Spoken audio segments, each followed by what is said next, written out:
Bismillahirrahmanirrahim.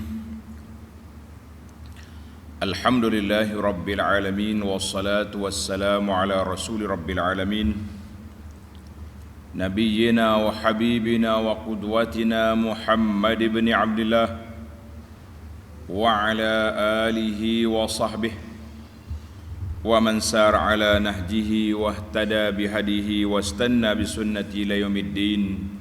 Amma ba'd. Alhamdulillah, muslimin dan muslimat, para pelajar, para penonton sekalian, Assalamualaikum warahmatullahi wabarakatuh. Alhamdulillah, pada pagi yang berbahagia ini kita dapat meneruskan pengajian kita dalam tafsirul Quran surah Al-Isra, surah yang ke-17, juzuk yang ke-15, sambungan kita ayat yang ke-12. Tafsir pimpinan Ar-Rahman Jawi, muka surat 550. Kita baca beberapa ayat. A'udzu billahi as-sami'il 'alim minasy syaithanir rajim. Wa ja'alna al-laila wan-nahara ayatayn فمحونا آية الليل وجعلنا آية النهار مبصرة لتبتغوا فضلا من ربكم ولتعلموا عدد السنين والحساب وكل شيء فصلناه تفصيلا وكل إنسان ألزمناه طائره في عنقه ونخرج له يوم القيامة كتابا يلقاه منشورا اقرأ كتابك كفى بنفسك اليوم عليك حسيبا من اهتدى فإنما يهتدي لنفسه ومن ضل فإنما يضل عليها ولا تزر وازرة وزر أخرى وما كنا معذبين حتى نبعث رسولا. Allahu Akbar. Ayat ini sambungan ataupun kesinambungan daripada ayat-ayat yang lepas, yang menunjukkan kepada ayat ataupun kekuasaan Allah Azza wa Jalla. Tengok ayat 12. Allah kata, "Wa ja'alna al-laila wan-nahara ayatain." Dan kami jadikan malam dan siang itu dua tanda yang membuktikan kekuasaan kami. Malam siang silih berganti adalah menjadi tanda kekuasaan Allah Azza wa Jalla. Para jemaah sekalian, kita tengok sinopsis ataupun ringkasan kepada ayat yang lepas dan kaitannya dengan ayat yang kali ini. Yang pertama, tanda ini kaitannya, munasabah. Allah Subhanahu wa taala telah menjelaskan dalam ayat yang lepas nikmat yang besar yang dianugerahkan kepada hamba-hambanya, iaitulah nikmatuddin, nikmat beragama. Untuk menjadi orang yang benar-benar beragama, maka diturunnya Al-Quran. Sebab manusia tak boleh nak jaga dia sendiri, maka Allah turunkan Al-Quran. Al-Quran itu dia panggil nikmat agama. Kemudian diikuti dengan ayat ini dia panggil min ni'amid dunya, daripada nikmat keduniaan. Nikmat kita hidup atas dunia adanya malam, adanya siang. Kalau siang cerah sentiasa, letih kita kan, penat kita. Kalau malam juga sentiasa, kita rasa lemah. Itu yang pertama. Yang kedua, munasabah yang kedua, Allah Subhanahu wa taala telah menceritakan kepada kita fungsi Al-Quran, yahdi lillatihi aqwam, menjadi petunjuk ke jalan yang benar. Di antara petunjuk Al-Quran iaitulah ad-dalail, ia menunjukkan kepada tauhid kepada Allah Azza wa Jalla dan kenabian Nabi kita sallallahu alaihi wasallam. Setelah ditunjuk tauhid, keesaan Allah Azza wa Jalla, maka diikuti dengan keajaiban al-alamil ulwi was sufli, keajaiban alam yang atas dan alam yang di bawah. Maknanya kita tengok malam dengan siang ni dia bertukar. Sebab apa? Mari dua makhluk besar, matahari dan bulan. Itu yang kedua. Yang ketiga,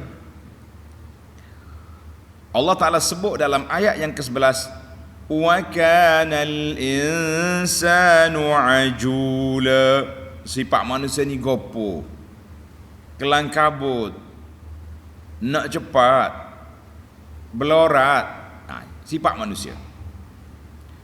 Maka Allah SWT sebut di sini juga bahawa keadaan alam yang kamu duduk ni pun tidak tetap. Dia bertukar, cerah, gelap, gelap, cerah. Ada kalanya bulan, di awal bulannya gelap, kecil, hilal, bulan sabit. Di tengah-tengah cerah, lepas tu dia kecil balik.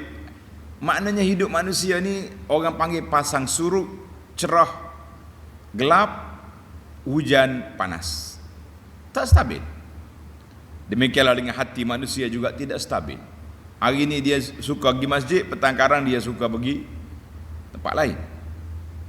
Allah Subhanahu Wa Taala ajar kepada kita supaya memerhatikan kepada alam ulwi atas, perhatikan alam bawah, dan jangan lupa alam kita sendiri juga. Wa fi anfusikum afala tubsirun. Para jemaah sekalian, dengan kita memerhatikan keadaan ini serta dengan berfikir, ulul albab dia berfikir, yatafakkaruna, berfikir, maka ketika itulah akan meningkatkan keimanan kita, tauhid kita, takwa kita kepada Allah Azza wa Jalla. Baik, kita masuk kepada perbincangan kepada ayat kita ini, para jemaah sekalian. Wa ja'alna al-laila wan-nahara ayatain. Dua sendiri itu ayat.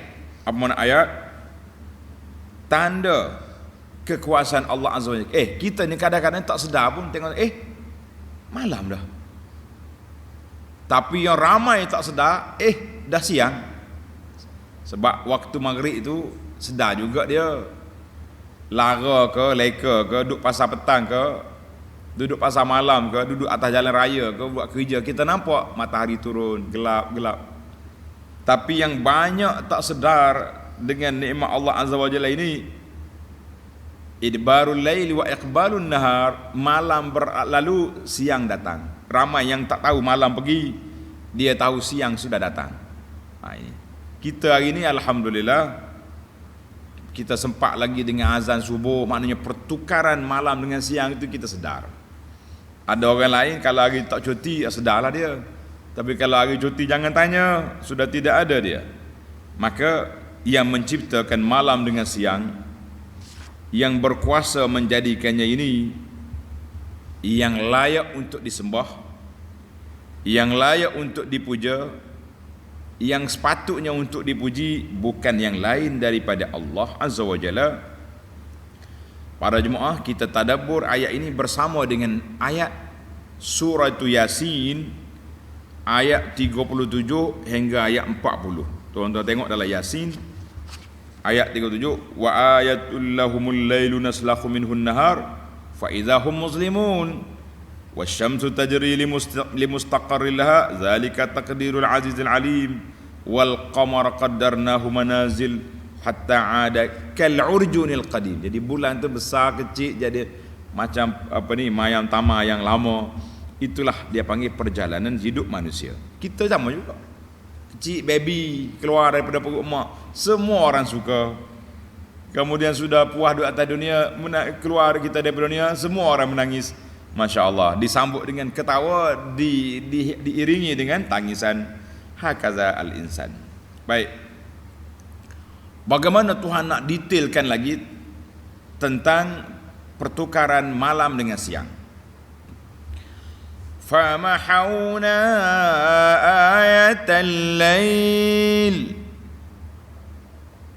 maka kami hapuskan tanda malam itu sehingga menjadi gelap gelita. فَمَحَوْنَا آيَةَ اللَّيْلِ, kami hapuskan tanda malam. Macam mana ni? وَجَعَلْنَا آيَةَ النَّهَارِ مُبْصِرَةً, dan kami jadikan tanda siang itu terang benderang. Malamnya terhapus dia punya cahaya, siangnya terang benderang. Bagaimana kita nak? Ulama tafsir kata famahawna ay fatamasnal qamar, kami hapuskan cahaya kepada bulan itu. Bulan tidak ada cahaya, supaya jadilah malam itu gelap, dan kami jadikan matahari itu memang bercahaya, bersinar, panas dia. Baik, kita tengok kepada tafsir ulama-ulama salafus salih. Apa maksud kami hilangkan cahaya malam, cahaya bulan, dan kami cerahkan cahaya matahari? Ada berbagai-bagai tafsiran makna al-mahu di sini. Di antaranya maksud dianya la itu al-qamar. Qamar, bulan tu, bulan dengan matahari. Itu yang pertama. Ada kata malam tu sendiri tak ada kena-mena dengan bulan. Dia tu malam, malam gelap, siang cerah.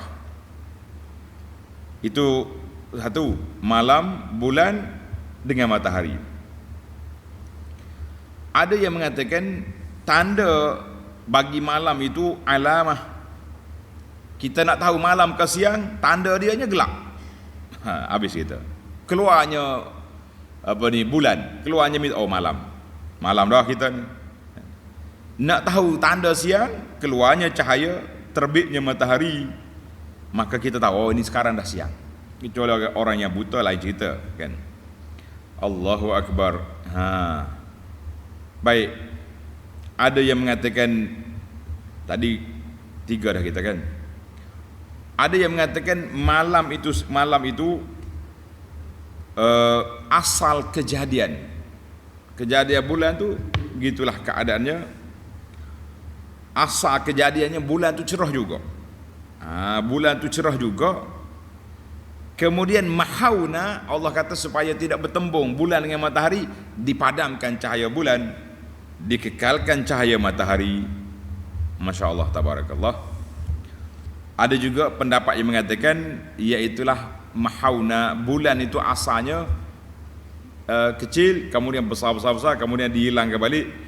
Begitulah para ulama tafsir mengatakan, yang pentingnya asal ke tak asal ke, fatamasnal qamar, bulan tak ada cahaya dia tu pantulan mari kat dia, dan matahari itu memang dia bercahaya. Itu sudah menjadi 2 tanda kekuasaan Allah Azza wa Jalla. Habis untuk apa? Kalau kita duduk kaji tinggi sana tinggi sini pun, untuk apa 2 ni, malam dengan siang? Litabtaghu fadlam min rabbikum. Tanda pelajar. Objektif pertukaran malam dengan siang, adanya matahari dengan bulan. Yang pertama, tulis, yang pertama supaya kamu mudah mencari rezeki dari limpah kurnia Tuhan kamu. Orang nak cari rezeki bila Allah Ta'ala pasang lampu tengah hari, mudah. Nak keluar pergi pejabat pun senang, nak pergi menoreh pun senang, nak pergi kebun pun senang. Andaikan kalaulah kita ni tak ada siang, berani kau kita nak masuk seorang-seorang dalam kebun kita, dalam hutan? Tak berani. Maka diberinya cahaya lampu cerah di siang hari supaya kamu cari rezeki pada siang hari, itu asasnya. Ada juga orang kata malam pun orang cari rezeki juga. Ada orang pergi tangkap ikan, mengai macam-macam waktu malam. Kita kata asalnya mencari rezeki itu siang, malam waktu rehat. Yang bertukar pula restoran malam pula sekarang ni lebih maju daripada siang, itu di saat akhir apabila manusia sudah lari daripada landasan asal fitrah dia, malam untuk ibadat, siang untuk dunia. Tapi hari ni siang malam dunia belaka, apa kita nak buat? Sepatutnya malam kita dengan Allah bermunajat, siang kita cari rezeki. Zaman kita hari ni dua-dua tu dunia. Na'udzubillah min ghadabillah. Salah ke? Kita tak kata salah. Kita kata jangan salah gunakan kemudahan yang Allah Ta'ala anugerahkan. Baiklah, itu objektif yang pertama, mudah nak cari rezeki. Objektif yang kedua, وَلِتَعْلَمُوا عَدَدَ السِّنِينَ وَالْحِسَابِ, dan supaya kamu mengetahui apa? Mengetahui bilangan tahun dan hitungan hisab, bulan dan hari. Mana bila bertukar malam dengan siang, kita pun tahulah hari ni yang hari pertama bulan ini, esok yang kedua, yang ketiga, yang keempat. Cukup dah masa yang kita berjanji dengan orang ni sudah sampai. Alhamdulillah. Lita'lamu adad as-sinina wal hisab, supaya kamu tahu bilangan tahun dan kira hitungan. Baik. Wa kulla syai'in fassalnahu tafsila, dan ingatlah tiap-tiap sesuatu yang kamu perlukan untuk dunia dan agama kamu, kami telah terangkan dia satu persatu di dalam Al-Quran dengan sejelas-jelasnya. Habis cerita kita. Maknanya ingatlah kami telah tiada sesuatu kamu perlukan untuk dunia dan agama kamu. Hak dunia pun ada, yang agama pun ada. Allah kata aku telah jelaskan sejelas-jelasnya di dalam Al-Quran. Tengok nota di bawah, apa maksud dia. Nota 611. Kemudian Allah Subhanahu wa taala menerangkan setengah daripada cara-cara hidayah petunjuk dalam Al-Quran, iaitu menarik perhatian kepada tanda-tanda yang terdapat di alam langit, meliputi pertukaran malam dan siang, yang membuktikan keesaan dan kekuasaan Allah Azza wa Jalla menjadikan seluruh alam. Jadi semua benda ni, semua yang diperlukan oleh manusia untuk dunia, untuk akhiratnya, sudah terdapat di dalam Al-Quran. Kita tak jumpa cari sebab kita tak nampak mata. Mata kita duduk di mana? Duduk di para ulama tafsir, para ulama tadabbur, para ulama pengkaji Al-Quran. Dia akan jumpa pengkaji sunnah Nabi sallallahu alaihi wasallam juga, dia akan jumpa. Baiklah para jemaah sekalian, oleh kerana malam berganti siang, siang berganti malam, yang menyebabkan rupa kita juga, umur kita bertambah, makin dekat kita dengan mati. Dan setiap malam dengan siang 24 jam. Gini ya kira-kira mudah. Dia panggil satu hari 24 jam. Orang kaya atau orang miskin, peruntukan Tuhan bagi sama. Cuma berkat tak berkat masa, itu ya terpulang kepada kita masing-masing. Ada orang Masya Allah masa dia berkat, dia boleh solat berjamaah, dia boleh bertahajud, boleh solat berjamaah, boleh zikir pagi, boleh pergi kerja, cari rezeki, boleh bantu orang, boleh macam-macam boleh. Ada orang tak boleh belaka, subuh pun tak bangun, zikir langsung tak ada, cari rezeki pun malah, kita kata, ataupun rezeki yang tak luas, tidak baik, tolong orang jauh sama sekali. Kita kata ini manusia sudah dihilangkan berkat. Yang penting peruntukan setiap orang manusia 24 jam sama. Sebulan 29 30 hari sama. Setahun 365 hari. Itulah dipanggil pertukaran malam dan siang Allah Ta'ala. Baik, setiap nafas yang bergerak, keluar masuk nafas kita, apa yang kita buat di siang hari, apa yang kita buat di malam hari, semuanya akan didetailkan oleh Allah Azza wa Jalla kepada hamba dia bila pada hari kiamat. Tengok ayat yang kedua 13. Ayat ini para jemaah sekalian, kalau kita ambil perhati makna dia, kita elok kita baca ayat ini di dalam solat malam. Bangun tahajud kita tadabbur ayat ini. Sama ada dalam solat kita, luar solat, yang penting kita tadabbur ayat ini. Tengok ayat. Wa kulla insanin alzamnahu ta'irahu fi 'unuqihi wa nukhriju lahu yawmal qiyamati kitaban yalqahu mansyura. Dan tiap-tiap seorang manusia, siapa dia manusia? Kita lah manusia, kami kalungkan bahagian nasibnya di lehernya. Apa dia maksud? Semua amalan yang kita buat atas dunia ini, catatan dia akan ditulis, akan dikira, dan semua itu dikalungkan di leher. Maksudnya tak akan lepas. Sama ada gantung sungguh di tengkok kita ataupun tidak, itu yang penting. Nak ceritanya, suratan amalan kamu akan terima. Dan pada hari kiamat kelak kami akan keluarkan kepadanya kitab, suratan amalnya, yang akan didapatinya mansyura, terbuka untuk ditatapnya. Mana buku rekod kita ni terbuka, kita sendiri boleh baca, orang lain tengok. Subhanallah. Tengok nota di bawah. Setelah Allah SWT menerangkan pada ayat-ayat yang lalu tentang kitab suci Al-Quran yang menjelaskan satu persatu amal-amal yang baik dan yang jahat, na'udzubillah, lalu diterangkan dalam ayat ini tentang kitab manusia. Apa nama kitab? Suratan amalan. Suratan amalan, catatan amalan, yang tertulis dalamnya segala perkara yang dilakukannya dengan ikhtiarnya sendiri. Mana pilihan dia, sama ada amal baik atau amal jahat, amalnya itulah yang menentukan nasibnya sendiri. Jika baik amalnya maka selamatlah dia dunia akhirat, dan jika jahat amalnya maka celakalah dunia akhirat, na'udzubillah.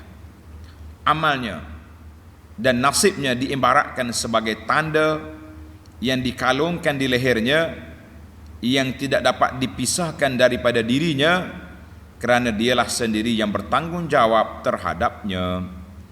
Di sini kata di para ulama, beberapa kali dah ana ulang kata-kata ini, tapi kata-kata motivasi yang menginsafkan kita. Suratan amalan yang kita nak baca di hadapan Allah, kitalah penulisnya. Mana mu nak baca apa di akhirat esok, tulislah sekarang ni amalan yang kita buat. Maka kata di Syekh Asy-Syangqiti rahimahullah, dia kata ta'irahu di sini dengan mana ta'irahu, dengan makna amal dia sendiri.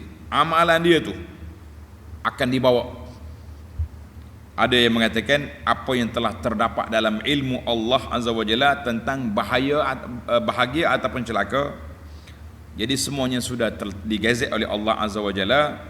Maka setiap amalan kita akan dikira, dihitung di hadapan Allah Azza wa Jalla, kecuali dengan limpah kurnia Allah ada beberapa bahagian yang tertentu di amalan yang tak baik yang kita lakukan dunia ni.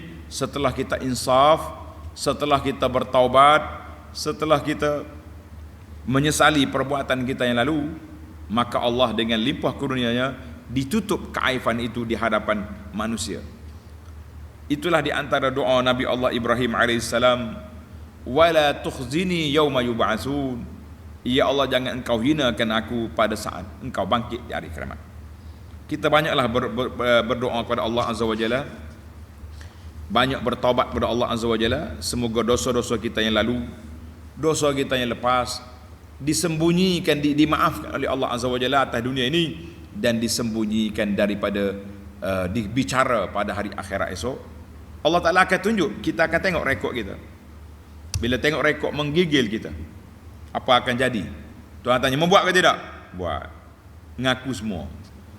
Kemudian Allah berfirman, ya ibadi kama satartuha alaikum fid dunya, sebagaimana aku telah sembunyikan dosa kamu atas dunia. Kamu tidak ditangkap oleh polis, tidak ditangkap oleh pencegah penguasa agama, tidak dimalukan oleh keluarga, maka oleh kamu sudah bertobat, hari ini aku maafkan kamu. Kita kata, ya Rabbi afuka ya Rabb, keampunanmu ya Allah, tutuplah segala keaiban kami di dunia dan juga di akhirat. Itu doa kita. Maka pada waktu itu, tengok Allah kata apa? Allah bila surat amalan kita sudah terdedah di hadapan mata kita, tidak ada yang tersembunyi di hadapan Allah Azza wa Jalla. Apa yang kita nak baca depan Allah, kitalah penulisnya sekarang. Maka tuan-tuan tulislah yang baik-baik. Jangan kita menyesal di akhirat yang tidak berguna. Apabila setiap orang menerima suratan amalannya, seolah-olah dikalung, ditengkok, maknanya suratan amalan tak akan terlepas. Kecuali yang lepas dengan limpah kurnia Allah, dengan rahmat Allah, dia sembunyikan segala kesalahan kita. Itulah kita harapkan. Banyaklah beristighfar dan berdoa kepada Allah Azza wa Jalla. Seorang syekh, dia kata dia pernah tanya guru dia, Syekh Ibn Qayyim rahimahullah. Dia tanya guru dia, Syekh Ahmad Abdul Halim.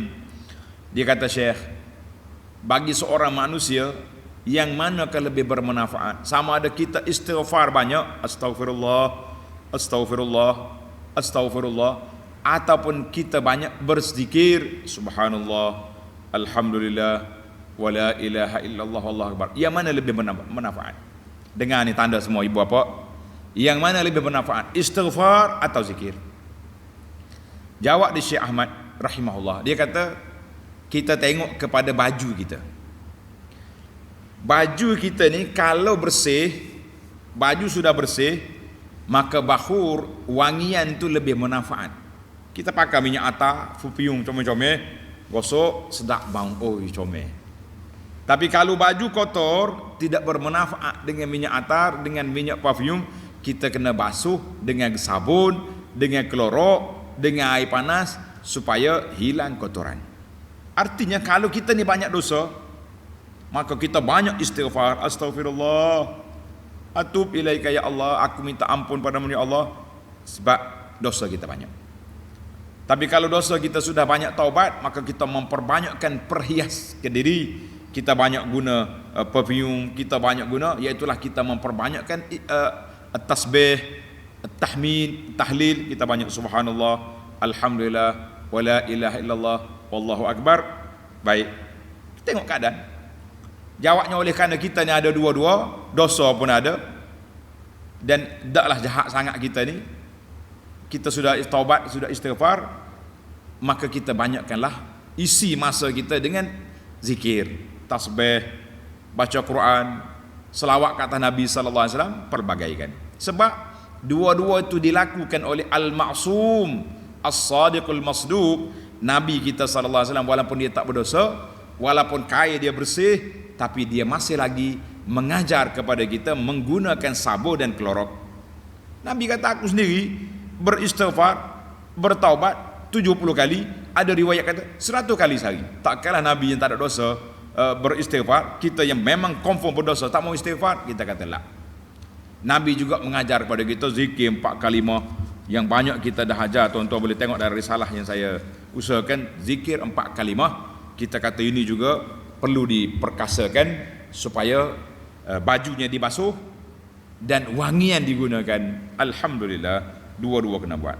Baik, ingat tuan-tuan dan puan-puan, kita semua ingat, bila kita di hadapan Allah Azza wa Jalla nanti diberi surah amalan, surah kita ni terbuka. Tengok ayat 14, Tuhan kata apa? Iqra kitabak, Iqra kitabak, bacalah, bacalah surah Al-Ma'idah, baca. Bila baca, ketika itu kita akan menggigil, kita akan malu di hadapan khalayak ramai. Dosa-dosa yang kita sembunyi atas dunia dulu, semua diketahui oleh manusia.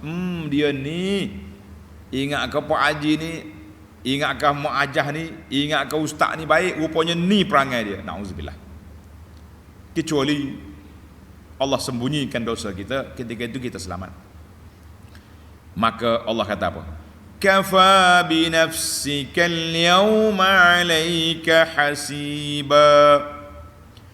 Cukuplah engkau sendiri pada hari ini menjadi penghitung, penghisap, juru audit terhadap dirimu tentang segala yang telah engkau lakukan. Nak kata apa? Semua maklumat kita sudah ada di sini. Kita sendiri pun tengok, sungguh aku buat. Nak nafi tak boleh. Cuba nafi, pap, mulut kena sel. Tangan kata betul, saya ambil. Kaki kata ya, saya bawa. Nak lari ke mana kita? Allahu Akbar. Para jemaah sekalian, ayat ini sangat menginsafkan tanda tuan-tuan.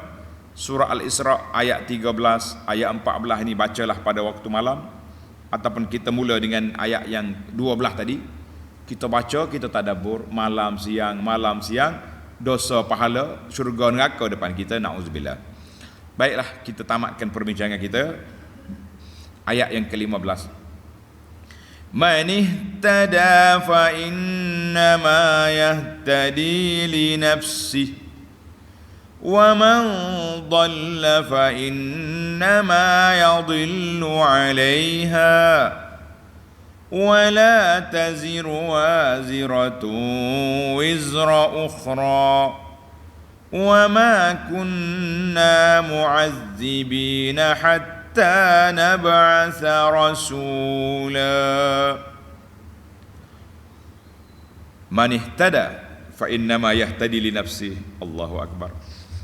Dan sesiapa yang beroleh petunjuk menurut panduan Al-Quran, siapa yang Allah Ta'ala beri petunjuk, hidup dia dengan Al-Quran, berpedomankan kepada Quran dan Sunnah, maka sesungguhnya faedah petunjuk yang didapatinya itu hanya terpulang kepada dirinya sendiri. Faedah kita ni balik kita akan dapat di akhirat esok. Dan sesiapa yang sesat, na'udzubillah, maka sesungguhnya kesan buruk kesesatan itu hanya ditanggung oleh dirinya juga. Habislah kita. Maknanya yang pentingnya, baik buruk amalan kita ni kita yang tanggung, kita yang pilih atas dunia dulu, kita yang bertanggungjawab. Oleh kerana kita bertanggungjawab, maka bertanggungjawablah kita di hadapan Allah Azza wa Jalla.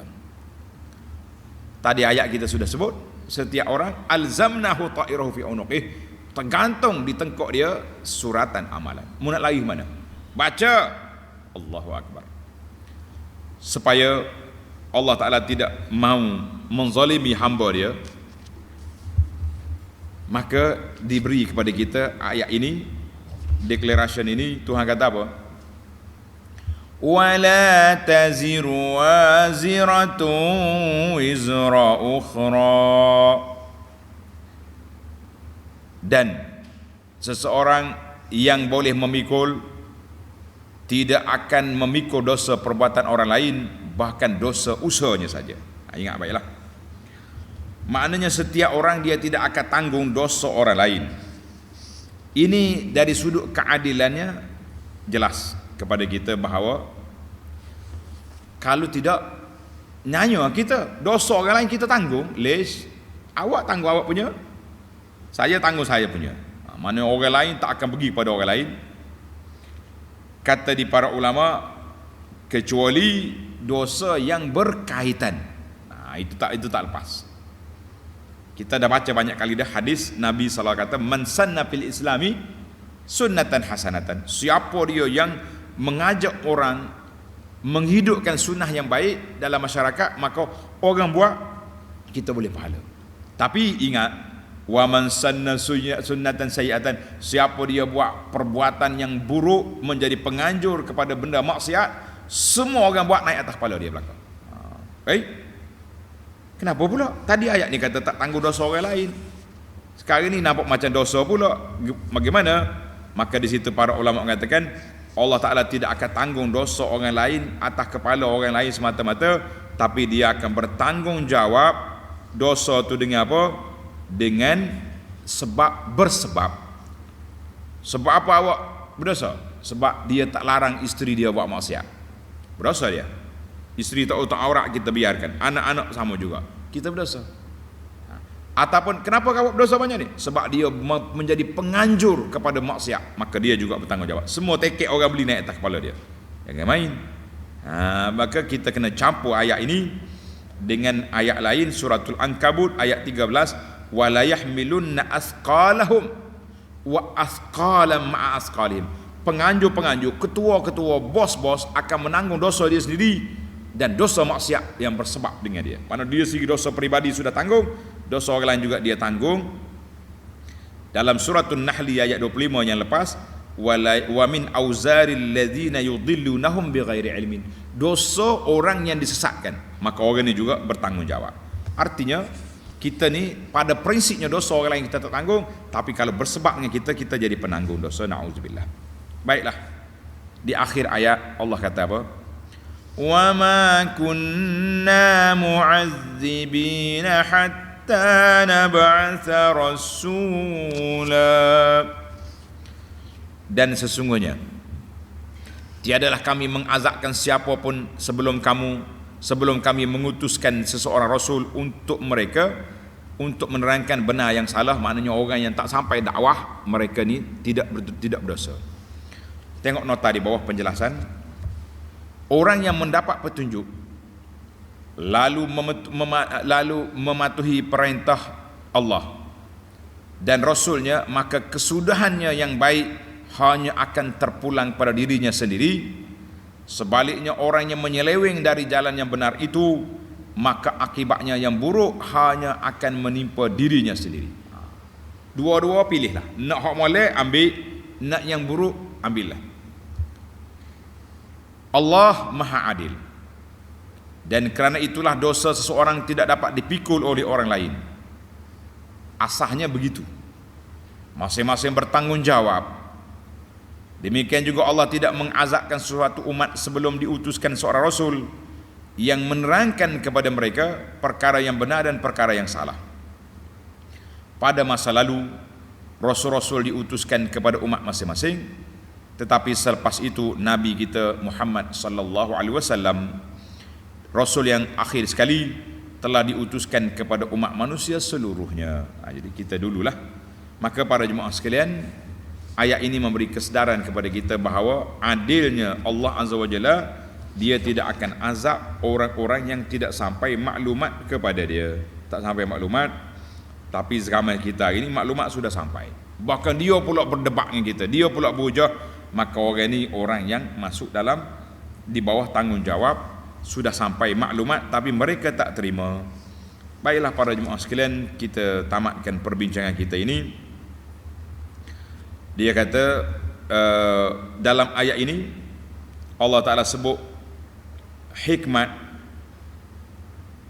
Allah Ta'ala sebut empat hikmat menunjukkan keadilan Allah Azza wa Jalla. Tanda yang pertama, siapa yang mendapat petunjuk, beriman dan beramal soleh, maka untuk diri dia sendiri. Siapa yang sesat seorang dia, maka untuk diri dia sendiri juga, ke atas dirinya. Yang ketiga, tidak ada seorang pun menanggung dosa orang lain kecuali dengan sebab yang berkaitan. Ingat itu. Yang keempat, tidak ada orang yang dijatuhkan hukuman ke atas dia kecuali setelah dilegakkan hujah. Maka orang yang sudah sampai hujah, kalau dia tak beriman juga, maka pada ketika itu mereka akan ditimpakan azab.